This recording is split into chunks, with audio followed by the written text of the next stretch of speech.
Hi, wrestling fans. Thanks for clicking today's RHOADES'S report. Hope everybody had a great weekend. Better than Peyton. Peyton didn't have a good weekend. Don't know what happened. Hey, tonight's Raw is going to be taking place from the Century Center in Omaha. Omaha. He didn't mention Omaha yesterday. He probably mentioned a lot of other words I can't say. But anyway, they're going to be in Omaha, Nebraska tonight, and announced for tonight's show is a steel cage match for the WWE titles, tag team titles, with Cody Rhodes and Goldust taking on New Age Outlaws. Here's what their focusing point is for tonight's show. It says, can the Shield pull themselves together to topple the Wyatt family? Don't know whether they can do that. And what's next for the primetime players, and can the New Age Outlaws prove that they still have it in a steel cage? And can Batista really, truly be ready for Alberto Del Rio, what he throws at him? And can Daniel Bryan keep his momentum going? As long as he can keep his armpits showing, fingers pointing in the air, he can do it. I think I'm going to sneeze. Oh well, won't be the first. TMZ reports that Nikki Bella, she'd been taking a prep classes at San Diego Real Estate School in preparation for a licensing exam, and her classmate says she's real down to earth. TMZ, that's in everybody's business, adds that Nikki has no plans on quitting wrestling, but she's looking to make some extra money on the side during breaks.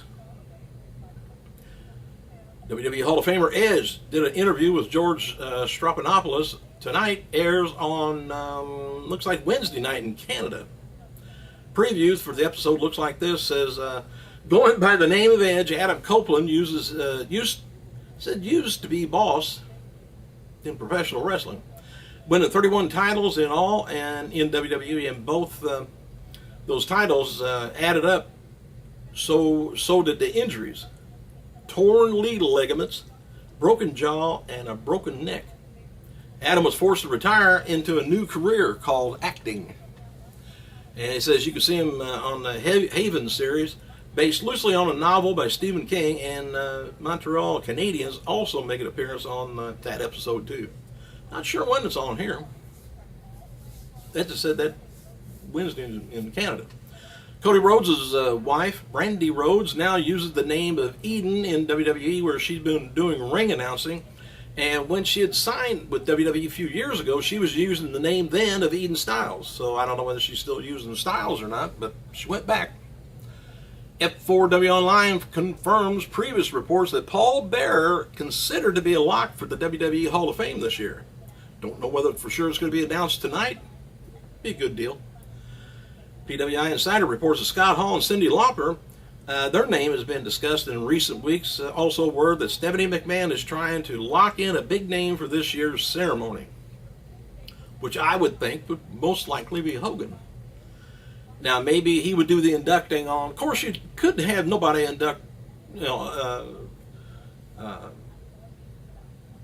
Mooney, Paul Bearer, other than Undertaker, but.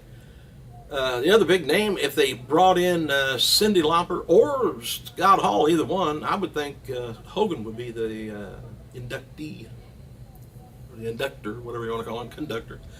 Anyway, for those wondering about Bray Wyatt's promos, word going around in WWE that he writes all the promos himself and then submits them to the creative for approval and edits that probably change everything that he wrote. Chris Jericho noted on Twitter that his Talk is Jericho podcast will now be expanding to 2 hours per week. He says, due to popular demand, Talk is Jericho expands to 2-hour show. Now hang with me every Wednesday and Friday. Thanks for making Talk is Jericho a huge success. Don't know how for sure unless there's advertisements on there. I've never watched one. I can't sit there for 2 hours. I couldn't do an hour, I don't think, and watch and listen. But I don't know how they get paid on that.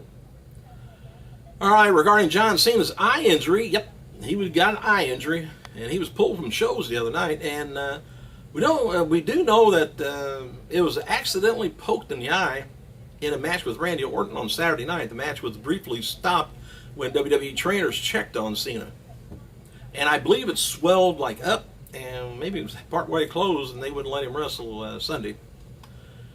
Word within WWE that nobody has heard back from CM Punk after they tried to reach out to him via phone calls and text messages, and it's believed that Punk is keeping to himself except for his little inner circle of people, and that inner circle isn't talking about the situation at all. As noted before, on Sunday there were 2 WrestleMania 30 meetings that was held this week. Only thing that really is considered a lock is Bray Wyatt taking on John Cena. And there's been a lot of talk back and forth, the discussion over Brock Lesnar's WrestleMania 30 role. And original plans was for Lesnar to face The Undertaker. I mentioned that, but I don't know if Undertaker could handle the... Don't want to see him get hurt, but boy. That may or may not happen still, but there could be something to Batista taking on Brock Lesnar, as was teased on Raw the other night. Maybe Taker could take on like Punk or somebody if he was back then, but he could be. Kurt Angle, he's scheduled to undergo knee surgery in late January, but the schedule was pushed back, so Angle wouldn't miss the UK tour because Jeff Hardy couldn't go, and Sting left the company. Hardy couldn't go because of arrest and stuff, getting the visa and things.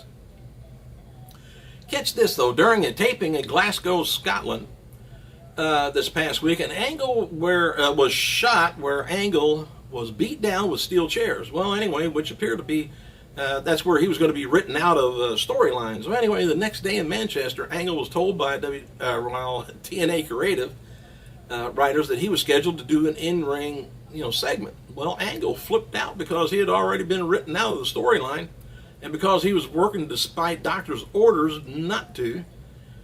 John Gabrook, I guess that's his name, Gabrook, was said to have been on the wrong end of Angle's rant, and and in the end, Angle did not work the taping in Manchester, so he pissed at it, which don't make any sense. You get beat down and you're taken out and everything, and then you're back the next day. I don't know.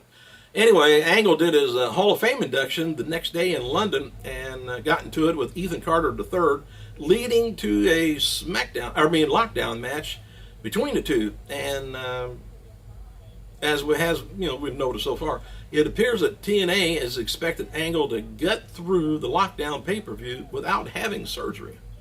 Don't know whether that's going to add more injury to the problem he's got with his knee or not, which it can't be doing it any good. But they want him to get on through it, and he probably will, knowing him.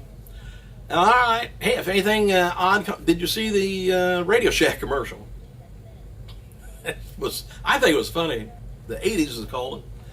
And they found most of the guys from the 80s, too. One girl.